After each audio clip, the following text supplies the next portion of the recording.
சற்று நேரத்திற்கு முன்பு செய்தியாளர்களை சந்தித்த திமுக எம்பி வில்சன் அவர்களும் அதே போன்று திமுகவின் மூத்த வழக்கறிஞருமான வில்சன் அவர்கள் ஒரு விஷயத்தை தெளிவுபடுத்தியிருக்கிறார்.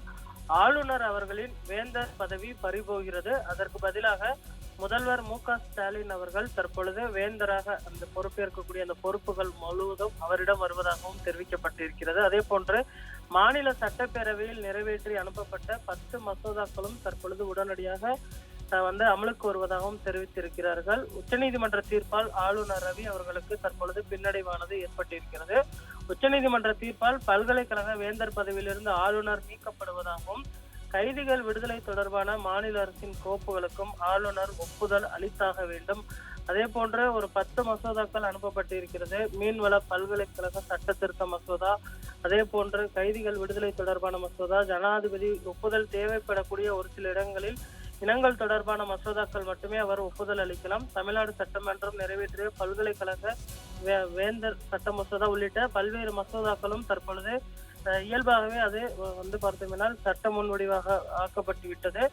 2 முறை ஆளுநர் அவர்களுக்கு அனுப்பப்பட்ட அந்த மசோதாக்கள் நிறுத்தி வைக்கப்பட்டிருந்தது. அதே போன்று குடியரசுத் தலைவர் அவர்களின் ஒப்புதலுக்கும் அனுப்பப்பட்டிருந்த நிலையில் தற்பொழுது அந்த மசோதாக்கள் பார்த்தோம்னால் உடனடியாக அமலுக்கு வருவதாக திமுக எம்பியும் அதே போன்று வில்சன் அவர்கள் இந்த கருத்தினை தெரிவித்திருக்கிறார். 10 மசோதாக்களை அரசியலமைப்பின் சட்டம் 142 பிரிவின் கீழ் இந்த மசோதாக்கள் உடனடியாக அமலுக்கு வருவதாகவும் தெரிவிக்கப்பட்டிருக்கிறது. அதே போன்று உச்சநீதிமன்ற தீர்ப்பால் நீட் விலக்கு மசோதா மட்டுமே தற்பொழுது மீண்டும் நிறைவேற்றி அனுப்பப்படும். மற்ற மசோதாக்கள் அனைவுமே உடனடியாக அமலுக்கு வருவதாகவும் தெரிவிக்கப்பட்டிருக்கிறது.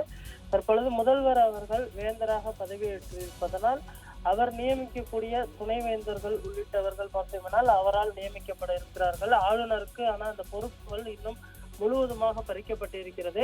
ஆளுநர் என்பவர் பார்த்தோம்னால் மத்திய அரசின் நண்பனாகவோ அல்லது வழிகாட்டியாகவோ இருக்க வேண்டும். அதற்கு பதிலாக எதிர்கட்சி தலைவர்கள் போன்றோ அதே போன்ற அரசியல் கட்சி தலைவர்கள் போலவே பார்த்தோம்னால் செயலாற்ற முடியாது எனவும் தற்பொழுது இந்த கருத்தினை அவர் தெரிவித்திருப்பது குறிப்பிடத்தக்கது. இந்த உச்சநீதிமன்ற தீர்ப்பிற்கு பல்வேறு எதிர்கட்சி தலைவர்களும் முக்கிய தலைவர்களும் தற்பொழுது வரவேற்று அறிக்கை வெளியிட்டிருக்கிறார்கள். இதில் பாமக தலைவர் அன்புமணி ராமதாஸ் அதே போன்ற ராமதாஸ் உள்ளிட்ட தலைவர்களும் இந்த மசோதாக்களுக்கு தற்பொழுது உச்சநீதிமன்றம் அளித்திருக்கக்கூடிய இந்த தீர்ப்புகளுக்கு வரவேற்று அறிக்கையாக அளித்திருப்பது குறிப்பிடத்தக்கது. தற்பொழுது முதல்வர் அவர்கள் வேந்தராகிறார். அதே போன்று 10 மசோதாக்களும் ஆளுநர் ஒப்புதல் இன்றே உடனடியாக அமலுக்கு வருகின்றன.